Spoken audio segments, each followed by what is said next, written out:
إن الحمد لله نحمده ونستعينه ونستغفره ونعوذ بالله من شرور أنفسنا ومن سيئات أعمالنا من يهده الله فلا مضل له ومن يضلل فلا هادي له أشهد أن لا إله إلا الله وحده لا شريك له وأشهد أن محمدا عبده ورسوله يا أيها الذين آمنوا اتقوا الله حق تقاته ولا تموتن إلا وأنتم مسلمون يا أيها الناس اتقوا ربكم الذي خلقكم من نفس واحدة وخلق منها زوجها وبث منهما رجالا كثيرا ونساء واتقوا الله الذي تساءلون به والأرحام إن الله كان عليكم رقيبا يا أيها الذين آمنوا اتقوا الله وقولوا قولا سديدا يصلح لكم أعمالكم ويغفر لكم ذنوبكم ومن يطع الله ورسوله فقد فاز فوزا عظيما أما بعد فإن خير الحديث كتاب الله وخير الهدي هدي محمد صلى الله عليه وسلم وشر الأمور محدثاتها وكل محدثة بدعة وكل بدعة ضلالة وكل ضلالة في النار. Ma'asyiral muslimin, sidang salat Jumat rahimakumullah. Pertama-tama marilah kita sama-sama memanjatkan puji serta syukur kehadirat Allah Subhanahu wa taala atas segala nikmat yang senantiasa Dia limpahkan kepada kita semua, terutama adalah nikmat Islam. Demikian pula nikmat taufik, dimudahkan kita oleh Allah Subhanahu wa taala untuk dapat menjalankan ajaran-ajaran Islam yang diantaranya adalah salat Jumat berjamaah. Salawat dan salam tidak lupa kita sampaikan kepada Nabi kita Nabi Muhammad sallallahu alaihi wasallam, kepada keluarganya, para sahabatnya dan orang-orang yang mengikutinya hingga hari kiamat. Khatib berwasiat baik kepada diri khatib sendiri maupun kepada para jamaah sekalian, Marilah kita tingkatkan takwa kita kepada Allah Subhanahu wa taala. Faqad fazal muttaqun, karena orang-orang yang bertakwalah yang akan memperoleh kebahagiaan baik di dunia maupun di akhirat. Takwa dalam arti imtithalu awamirillah wa ijtinabu nawahi, melaksanakan perintah-perintah Allah Subhanahu wa taala dan menjauhi larangan-larangannya. Ma'asyiral muslimin, sidang salat Jumat rahimakumullah. Allah Subhanahu wa taala berhak mendapatkan pujian secara mutlak, sempurna dari berbagai sisi dan dalam setiap keadaan, karena Dia adalah Rabbul Alamin. Alhamdulillahi Rabbil Alamin. Segala puji bagi Allah Subhanahu wa taala, Rabbul Alamin. Dialah Rabb, Dialah yang telah menciptakan alam semesta ini. Dia juga setelah menciptakan alam semesta ini tidak membiarkan mereka begitu saja, bahkan tetap terus diperhatikannya. Oleh karenanya tidak ada satupun makhluk kecuali Dia memperhatikannya, Dia menanggung rezekinya. Allah Subhanahu wa taala berfirman, "Wa ma min dabbatin fil ardi illa 'ala Allahi rizquha." Tidak ada satu makhluk melata pun di muka bumi kecuali atas tanggungan Allah lah rezekinya. Maka setelah Dia menciptakan mereka, Dia pun memperhatikan mereka, jasmani maupun rohani, apalagi manusia. Yang Allah Ta'ala lebihkan manusia di atas sekalian makhluknya, sebagaimana firman-Nya, walaqad karramna bani adam wa hamalnahum fil barri wal bahr wa razaqnahum minat thayyibat wa faddalnahum 'ala katsirin mimman khalaqna tafdila. Dan sungguh kami telah memuliakan anak cucu Adam, dan kami angkut mereka di daratan dan di lautan, dan kami berikan kepada mereka rezeki yang baik-baik, dan kami lebihkan mereka di atas sekalian makhluk yang kami ciptakan dengan kelebihan yang sebesar-besarnya. Oleh karenanya, di antara bentuk pemuliaan Allah Subhanahu wa taala kepada manusia, dari mulai mereka hidup sampai meninggal dimuliakan. Karenanya ketika manusia mati, kata Allah Subhanahu wa taala, "Tsumma amatahu fa aqbarah." Setelah Dia mewafatkannya, maka Dia pun menguburkannya. Dia mengilhami hati-hati manusia untuk memperhatikan mayatnya agar menguburkannya. Berbeda dengan makhluk yang lain, kita lihat misalnya ada hewan tikus. Ketika mati tidak ada yang mempedulikannya. Ya, dibiarkan begitu saja tergeletak dan bahkan dilindas oleh kendaraan. Beda dengan manusia, setelah mati bahkan sampai diperhatikan, sampai dikuburkan. Ini diantara bentuk bagaimana Allah Subhanahu wa Ta'ala memuliakan manusia. Allah Subhanahu wa Ta'ala setelah menciptakan mereka pun Dia memperhatikan jasmani mereka. Dia ciptakan untuk mereka hewan-hewan, Dia tumbuhkan untuk mereka tumbuh-tumbuhan, Dia turunkan untuk mereka hujan dari langit, agar mereka manusia dapat melangsungkan kehidupan di dunia, agar mereka tidak kelaparan, agar mereka tidak kehausan, dan agar mereka meneruskan hidup mereka di dunia sampai waktu yang ditentukan. Allah Subhanahu wa Ta'ala berfirman, walakum fil ardi mustaqarrun wa mata'un ilahin, dan kamu di muka bumi ini ada tempat menetap sampai waktu yang ditentukan. Ada batas kita hidup di dunia ini, setelah itu kita akan meninggalkannya. Kalau urusan atau perkara jasmani Allah Subhanahu wa Ta'ala perhatikan, dengan Dia siapkan kebutuhan manusia agar mereka dapat menjalankan, melangsungkan kehidupan di dunia, apalagi urusan rohani, tentu Allah Subhanahu wa Ta'ala perhatikan lagi. Urusan kebahagiaan, urusan petunjuk, tentu Allah Subhanahu wa Ta'ala lebih perhatikan lagi. Oleh karenanya Dia tidak biarkan manusia kebingungan. Oleh karenanya Dia tidak membiarkan mereka dalam kesesatan. Bahkan Allah Subhanahu wa Ta'ala mengutus pada setiap umat seorang rasul. Bahkan bukan hanya itu, Allah pun menurunkan bersama mereka kitab. Agar apa? Agar mereka dapat mengetahui petunjuk jalan mana yang harus mereka tempuh dalam kehidupan di dunia ini, agar mereka memperoleh kebahagiaan, ketenangan, ketentraman dalam hidup di dunia ini. Maka Allah Subhanahu wa Ta'ala utus Rasulnya dalam setiap umat, dalam setiap generasi. Demikian pula menurunkan bersama mereka kitab. Dan Allah Subhanahu wa Ta'ala menjanjikan, famanittaba'a hudaya fala yadhillu wa la yashqa. Barang siapa yang mau mengikuti petunjukku yang ada dalam kitabnya, yang ada dalam sunnah Rasulnya sallallahu alaihi wasallam, maka dia enggak akan tersesat dan tidak akan sengsara. Maka siapa-siapa yang ingin mendapatkan petunjuk, siapa saja yang ingin memperoleh kebahagiaan, jalan satu-satunya cuma mendatangi kitabnya. Mendatangi kitabnya, mendatangi sunnah Rasulnya sallallahu alaihi wasallam. Dengan apa? Dengan membacanya, dengan mempelajarinya, dengan memahaminya, dengan mengamalkan dalam keseharian. Dengan cara itu mereka akan memperoleh kebahagiaan dunia dan akhirat. Dan inilah harapan kita. Kita semua tentu ingin bahagia di dunia dan di akhirat, mendapatkan petunjuk, mendapatkan ketentraman, mendapatkan kebahagiaan. Jalannya cuma ini. Allah, baca, pelajari, amalkan. Allah menjanjikan kita nggak akan tersesat. Allah menjanjikan kita nggak akan sengsara. Tapi kalau kita meninggalkan kitabnya, wa man a'rada an dzikri fa inna lahu ma'isyatan dhanka. Siapa yang berpaling dari kitabnya, dari kitabullah, dari sunnah Rasulullah sallallahu alaihi wasallam, maka siap-siap fa inna lahu ma'isyatan dhanka, akan memperoleh kehidupan yang sempit. Bumi yang luas ini akan jadi sempit buat dia. Hidupnya akan sengsara.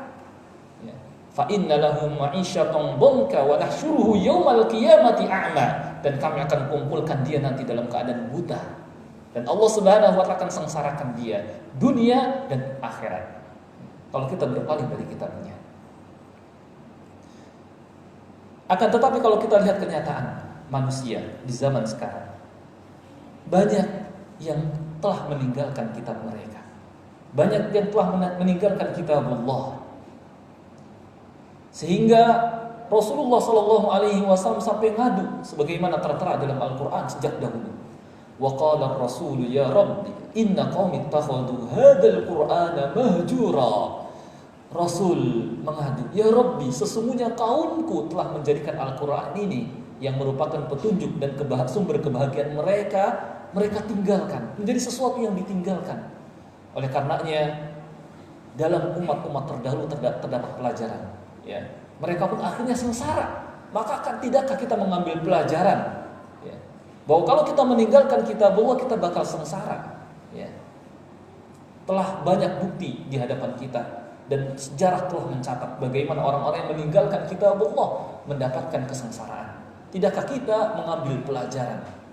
Sampai Rasulullah sallallahu alaihi wasallam ngadu kepada Allah, "Ya Rabbi, inna qaumi," sesungguhnya kaumku telah menjadikan Al-Qur'an. Kaumnya di sini, umatnya di sini mencakup dua. Ummatud dakwah dan ummatul ijabah. Ummatud dakwah mereka yang masih didakwahi oleh Rasulullah sallallahu alaihi wasallam untuk beriman kepada beliau ketika itu.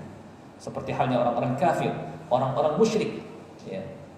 Mereka tidak mau beriman kepada Al-Qur'an. Padahal Al-Quran Allah Subhanahu wa Ta'ala turunkan sebagai kebahagiaan buat mereka, ya, sebagai tunjuk buat mereka. Tapi mereka malah meninggalkannya. Akhirnya mereka sengsara. Akhirnya mereka dalam keadaan tetap terus tersesat. Ya.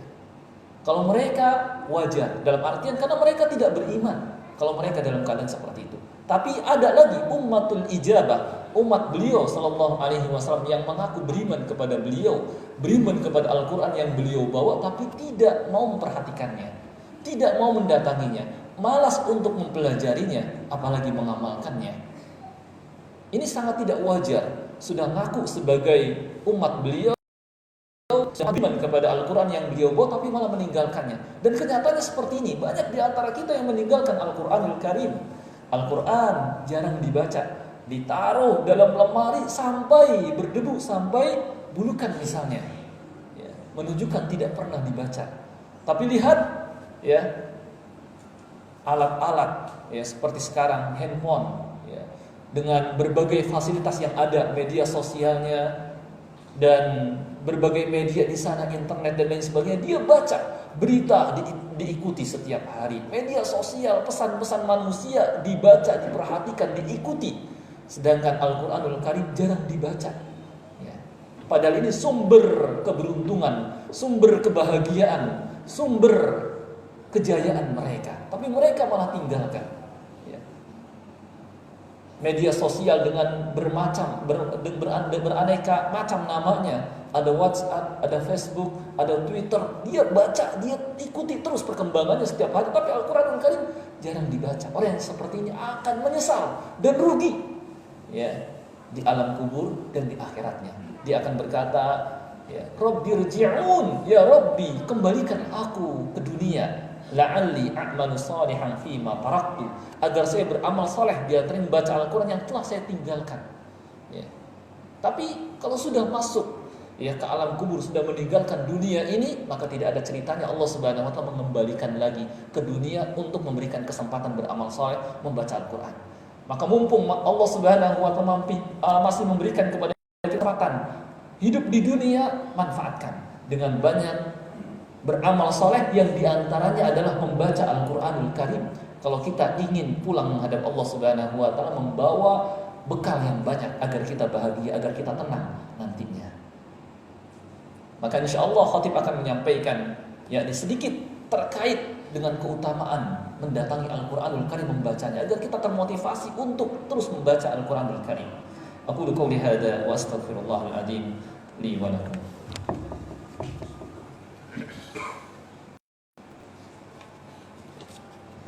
Alhamdulillahi rabbil alamin, wal aqibatu lil muttaqin, wala udwana illa 'alal zalimin. Asyhadu an la ilaha illallah al-malikul haqqul mubin, wa asyhadu anna Muhammadar Rasulullah shadiqul wa'dil amin. Allahumma shalli wa sallim ala nabiyyina Muhammad wa ala alihi wa sahbihi ajma'in, amma ba'd. Ma'asyiral muslimin sidang salat Jumat rahimakumullah. Setelah kita mengetahui keadaan manusia yang banyak meninggalkan kitab mereka yang merupakan sumber petunjuk, sumber kebahagiaan, tapi mereka tinggalkan, maka di sini khatib ingin menyampaikan betapa agungnya Al-Quranul Karim, betapa enggak kita harus mendatanginya kalau kita betul-betul menginginkan kebahagiaan. Allah Subhanahu wa Ta'ala berfirman tentang Al-Quran, tentang kitabnya, wa innahu ladzikrun lak wa liqaumik. Sesungguhnya Al-Quran ini menjadi sebab kejayaan, keberuntungan, tingginya kedudukan kamu dan umatmu. Siapa saja yang ingin memperoleh ketinggian, keunggulan di atas yang lain, maka datangi. Inilah Al-Quran sumbernya. Inilah caranya, yaitu mendatangi Al-Quran. Allah Subhanahu wa Ta'ala juga menjanjikan mereka yang mendatangi kitabnya, ya, di samping Allah janjikan, famanittaba'a hudaya fala yadhillu wa la yashqa, dia akan memperoleh petunjuk darinya dan tidak akan sengsara. Mereka yang membaca Al-Quranul Karim, rutin mendatangi Al-Quranul Karim, akan memperoleh pahala yang sangat-sangat besar. Allah berfirman, innal ladzina yatluna kitaballah wa aqamus salata wa anfaqu mimma razaqnahum sirran wa alaniyatan yarjuna tijaratan lan tadur. Sesungguhnya membaca kitabullah rutin, senantiasa. Jadikan prinsip kita atau yang kita pegang teguh, tidak ada hari tanpa membaca Al-Quran. Kalau bisa ditulis di rumah kita, tidak ada hari tanpa membaca Al-Quran, ditempel agar keluarga kita, istri kita, anak kita sehari-hari membaca Al-Quran. Jangan sampai terlewatkan hari-hari mereka dari membaca Al-Quran Al-Karim. Rugi dan rugilah mereka yang tidak sempat membaca Al-Quran Al-Karim, pas saja meninggalkan Al-Quran. Kata Allah, semuanya orang yang rutin membaca Al-Quran, mendirikan salat dan menginfakkan sebagian rezeki yang kami karuniakan kepada mereka, baik secara sembunyi maupun terang-terangan, sebenarnya mereka telah melakukan perniagaan bisnis yang tidak akan rugi, yang tidak kenal rugi. Ya. Dalam bisnis, dalam perniagaan, terkadang untung, terkadang rugi. Tapi ada perniagaan yang gak kenal rugi. Apa? Yaitu membaca Al-Quran Al-Karim. Bagaimana rugi orang yang membaca Al-Quran Al-Karim, sedangkan satu hurufnya dilipat gandakan jadi 10.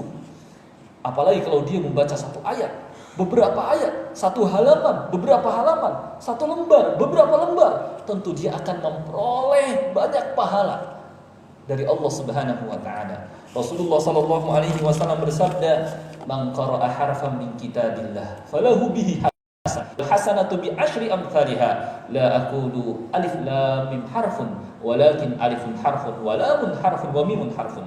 Barang siapa yang membaca satu huruf saja dari Al-Quran, maka dia akan memperoleh satu kebaikan, pahala. Dan pahala ini akan dilipat gandakan jadi 10. Aku tidak mengatakan alif lam mim itu satu huruf, tapi alif ya satu, lam satu, mim satu. Ketika kita membaca misal suratul Fatihah, kita akan membawa banyak pahala. Apalagi kita membaca suratul Baqarah, surah Ali Imran. Apalagi kalau sehari kita mengkhatamkan satu juz, ya kita akan membawa bekal yang banyak. Dan karenanya mereka yang banyak membaca Al-Quran di dunia ini, ketika akan meninggal dunia, mereka nyaman. Di alam kubur mereka nyaman. Di akhirat mereka nyaman. Karena mereka bawa bekal yang cukup. Berbeda dengan mereka yang jarang baca Al-Quranul Karim. Mereka akan menyesal. Karena perjalanan yang panjang hanya bawa bekal sedikit. Ya. Makanya kalau kita lihat sejarah bagaimana para penghafal Al-Quran, para pembaca Al-Quran ketika akan meninggal dunia, ada ya seorang tabi'in, Abu Bakar bin Ayyash. Ketika akan meninggal dunia, saudarinya menangisinya.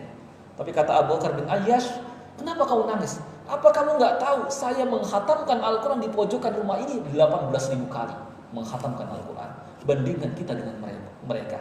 Ya. Sudah berapa kali kita menghatamkan Al-Quran? Ya. Ketinggalan jauh dengan mereka kalau sampai cuma setahun sekali.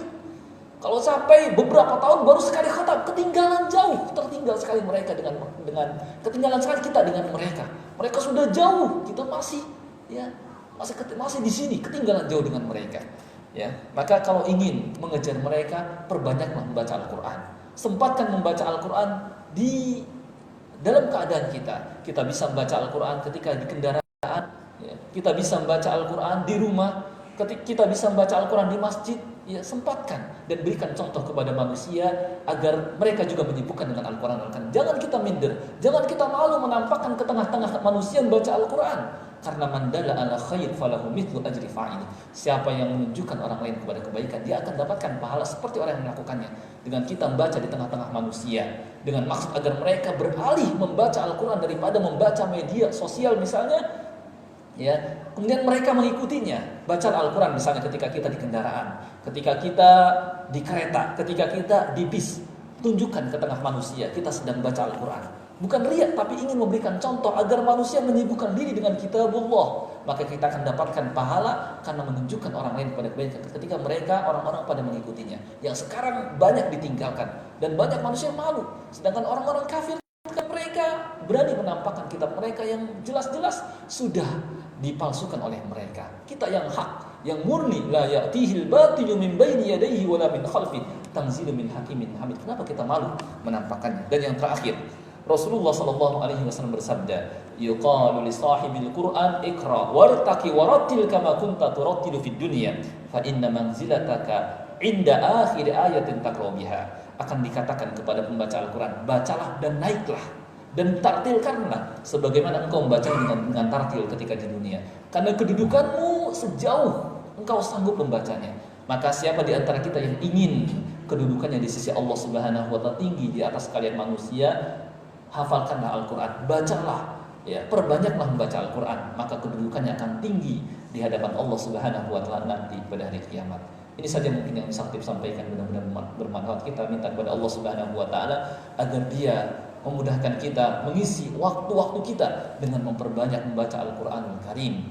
Demikian pula kita minta kepada Allah Subhanahu wa taala taufiknya agar istiqamah di atas sampai kita menghadap Allah Subhanahu wa taala. Allahumma shalli ala Muhammad wa ala ali Muhammad kama shallaita ala Ibrahim wa ala ali Ibrahim innaka Hamidum Majid. Allahumma ighfir lil muslimina wal muslimat wal mu'minina wal mu'minat al ahya'i minhum wal amwat innaka sami'un qaribun mujibud da'awat. Rabbana ighfir lana wa li ikhwanina alladhina sabaquna bil iman wa la taj'al fi qulubina ghillan lil ladzina amanu rabbana innaka ra'ufur rahim. Rabbana atina fid dunya hasanah wa fil akhirati hasanah wa qina adzaban nar. Subhana rabbika rabbil izzati amma yasifun wa salamun alal mursalin walhamdulillahi rabbil alamin. Aqimissalam.